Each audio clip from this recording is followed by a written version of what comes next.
The expensive china clinked against itself as my mother aggressively served dinner, her disappointment radiating across our family's massive dining room. Another mandatory Sunday dinner at the Anderson family mansion, another round of subtle and not-so-subtle jabs about my career choices. "Sarah, darling," Mom said, her perfectly manicured hands gesturing toward my simple blazer, "couldn't you at least dress properly for family dinner? You work at that little consulting firm of yours, not a fast food restaurant." I smoothed down my blazer, which probably cost more than her entire outfit, though she'd never know that. "I came straight from a client meeting, Mom." "A client?" Dad scoffed from the head of the table, barely looking up from his phone. "Is that what you call small business owners who can't afford real consultants?" I bit my tongue and took a sip of water. If they only knew that my little consulting firm had just closed a deal with one of the largest tech companies in Asia. But I'd learned long ago to keep my success quiet. Let them think what they wanted. "Anderson Industries had another record quarter," Mom announced proudly. "The board is so pleased with your father's leadership." Dad finally put his phone down, puffing up with pride. "We're expanding into the European market next month. That's what a real business looks like, Sarah. Not this small-time consulting nonsense you insist on pursuing." I nodded, pushing my food around the plate. I'd seen Anderson Industries' real numbers. My position as a small-time consultant gave me access to more financial data than they could imagine. Their European expansion was built on loans they couldn't afford, and their record quarter was all creative accounting. "When are you going to grow up and join the family business?" Mom pressed. "You're 30 now. This rebellious phase needs to end." "I'm doing fine on my own, Mom." "Fine." She laughed, the sound sharp and cruel. "You live in a rented apartment while your cousins all have summer homes. You drive a Honda while everyone else in this family has a proper luxury car. You're such a disappointment." Dad cleared his throat. "Your mother's right. We've been patient, but enough is enough. I'm offering you one last chance to come work for Anderson Industries. Vice president position starting immediately." I looked up from my plate. "And if I refuse?" "Then you're on your own," he stated flatly. "No more family dinners, no more connections, no more Anderson name to open doors for you." I stood up slowly, placing my napkin beside my barely touched plate. "Thank you for dinner. And for the offer. But I'll pass." "Sarah." Mom's voice rose. "Don't you dare walk away from this table. You're making a huge mistake," Dad warned. "You think your little consulting business can compare to what we've built?" I paused at the dining room door. "No, Dad. I don't think it compares at all." I smiled slightly. "By the way, how's the merger with European Continental going? The one you're counting on to cover your Q3 losses?" His face paled. "How did you know about Dash?" "Have a good evening," I cut him off, walking out of the mansion that had never really felt like home. As I drove away in my cheap Honda, my phone rang. It was James, my chief financial analyst. "Boss, you were right about Anderson Industries. Their European deal just fell through. Stock's going to plummet when the market opens tomorrow.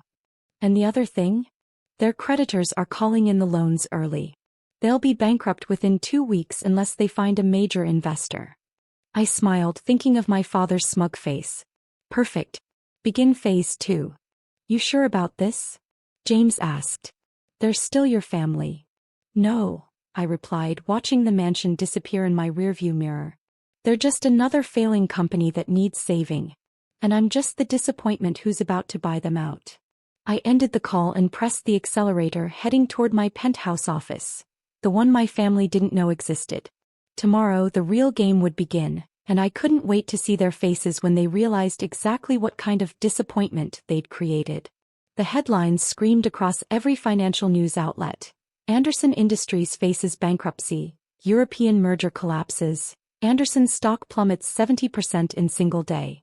I watched from my real office, the entire top floor of downtown's most prestigious building, as chaos unfolded. My small consulting firm was actually the front for Phoenix Capital, one of the most secretive and successful investment firms in the country. Every move I'd made for the past 5 years had been calculated, including letting my family think I was a failure. "Miss Phoenix," my assistant Emma interrupted my thoughts.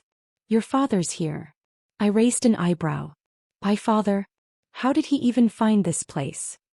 He's been to every major investment firm in the city today. We're his last hope, though he doesn't know it's you. I smoothed my designer suit. No more simple blazers today, and nodded. Send him in. The man who walked into my office was not the same proud CEO from Sunday dinner. His tie was loose, his hair disheveled, and his hands shook slightly as he clutched his briefcase. Welcome to Phoenix Capital, I said, staying seated behind my desk. I understand you're looking for investors. He stopped short, his face draining of color. Sarah? What is this? Please sit down, I gestured to the chair across from me. We have a lot to discuss. He sank into the chair, looking around my expansive office with its floor-to-ceiling windows and view of the entire city. You're Phoenix? The mysterious CEO everyone's been trying to meet. Surprised. I smiled. I thought I was just a disappointment working a small job. But how?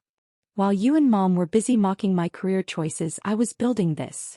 I pressed a button, and the wall behind me transformed into a digital display showing my company's portfolio. Phoenix Capital currently manages $12 billion in assets. We specialize in turning around failing companies. I paused. Companies like Anderson Industries. He swallowed hard. The European deal was doomed from the start. Your books were cooked, Dad. Did you really think nobody would notice? We can explain. The unauthorized loans, the shell companies, the inflated quarterly reports. I pulled out a thick folder. I have everything documented here. The SEC would be very interested in this information. His face went from pale to ashen. You're going to report us? That depends on you. I leaned forward. Phoenix Capital is prepared to offer a bailout package. We'll cover all outstanding debts and inject fresh capital for legitimate expansion. But there are conditions. What conditions? First, you and the entire current board resign immediately. Second, all financial decisions will be overseen by our team. Third, I smiled, you'll have to interview for a position if you want to stay with the company. Interview? He sputtered. I built that company. And you nearly destroyed it through mismanagement and pride. I stood up, walking to the window. You have two options, Dad. Accept our offer, or I release this information to the SEC tomorrow morning. He was quiet for a long moment. Does your mother know about any of this? She's about to. She's in our lobby right now with the board members. They all came running to Phoenix Capital for salvation. As if on cue, Emma's voice came through the intercom. Mrs. Anderson and the board have arrived for their 2 p.m. Perfect timing, I said.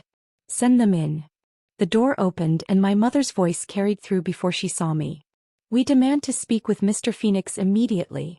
We don't have time for dash. She stopped dead when she saw me. Sarah. Hello, Mom. Board members. I nodded to the shell-shocked group. Please join us. We were just discussing the terms of your bailout. The next hour was a blur of shocked expressions, angry outbursts, and finally, quiet acceptance as they realized I held all the cards. One by one, they signed the agreements my lawyers had prepared. As they filed out, defeated and humbled, my mother lingered behind. All this time, she whispered, while we were calling you a disappointment. You never bothered to ask what I actually did, I finished for her. You never cared enough to look beyond your own assumptions. And now you own us. I shook my head. No, Mom. Now I'm going to teach you how to run a real business. 6 months after the takeover, I stood in the newly renovated headquarters of Anderson Phoenix Industries. The old-fashioned oak panels and outdated decor had been replaced with modern design and state-of-the-art technology. But the biggest changes weren't physical. My father sat in a middle manager's office, not the CEO's suite he'd occupied for 20 years. After a grueling interview process, he'd barely qualified for a regional sales position. His first quarterly review was today. Come in, I called as he knocked on my office door. He entered looking different than he had 6 months ago. The expensive suits were gone, replaced by business casual wear. He'd lost weight and the arrogant tilt of his chin had disappeared. Your quarterly numbers, I said, pulling up his performance metrics on my tablet. They're impressive. You've exceeded targets by 15%. Thank you, he replied quietly. I've been learning a lot from the sales training program. The same program you called unnecessary when I suggested it 3 years ago? He flushed. I was wrong about a lot of things. Yes, you were. I set down the tablet. How's Mom adjusting to her new role? After the takeover, my mother had been devastated to lose her social standing. No more charity board positions, no more country club presidencies. Instead, I'd assigned her to our community outreach program, working with small businesses, the same ones she'd once looked down on. She's different, he admitted. Yesterday, I found her crying over a thank you letter from a local bakery owner she helped secure financing for. I nodded. The mother who'd once mocked my small clients was now finding fulfillment in helping them succeed. And how are you, Dad? Really? He was quiet for a moment. Humbled. Every day I walk past the office that used to be mine, and I remember how close I came to destroying everything my father built. Then I see what you've done with the company. He shook his head. You were never the disappointment, Sarah. I was. Just then my assistant buzzed. Miss Phoenix, the Times reporter is here for the interview. Send her in. I turned to my father. You can stay. You should hear this. The reporter entered, recorder in hand. Miss Phoenix, thank you for finally agreeing to tell your story. Youngest CEO on Fortune's 500, mysterious owner of Phoenix Capital, and now the woman who turned around Anderson Industries. Our readers are dying to know. How did it all start? I smiled, glancing at my father. Actually, it started with a disappointment. My family thought I was working at a small consulting firm, barely making ends meet. They never knew I was building an empire, learning from every small client, and watching as they made the same mistakes that sink most family businesses. Pride, complacency, and underestimating the wrong person. And now, your company's value has quadrupled. Your innovative management style is being taught in business schools, and you've maintained complete anonymity until now. Why reveal yourself? Because success isn't just about proving people wrong, I replied. It's about showing them a better way. Every person in this company, from the janitor to the board members, has the same opportunity to prove themselves. Even my parents had to earn their positions. Speaking of which, the reporter turned to my father. Mr. Anderson, how does it feel working for your daughter? He straightened in his chair. It feels like justice, and the best learning experience of my life. After the reporter left, I handed my father an envelope. Your quarterly bonus. You earned it. He opened it, then stared at me in shock. This is more than I made as CEO. Because now you actually work for it, I said. By the way, there's a VP position opening in the European division. Real expansion this time, not fake numbers. You can apply if you're interested. Apply? Not just get appointed. You know how it works now, Dad. Everyone earns their place here. He stood, clutching the envelope. I'll start preparing my application tonight. At the door he paused. Sarah? Thank you. Not for the money or the job, but for showing me what a real leader looks like. After he left, I walked to my window wall, looking out at the city where I'd built my empire right under my family's noses. My phone buzzed, a text from Mom. The bakery owner's daughter just got accepted to business school. We're celebrating with them tonight. Would you like to come? Not as the CEO, just as my daughter. I smiled, typing back. I'd love to. And Mom? Or something casual. Real success doesn't need designer labels. Sometimes the best revenge isn't in destroying those who doubted you, but in transforming them into the people they should have been all along.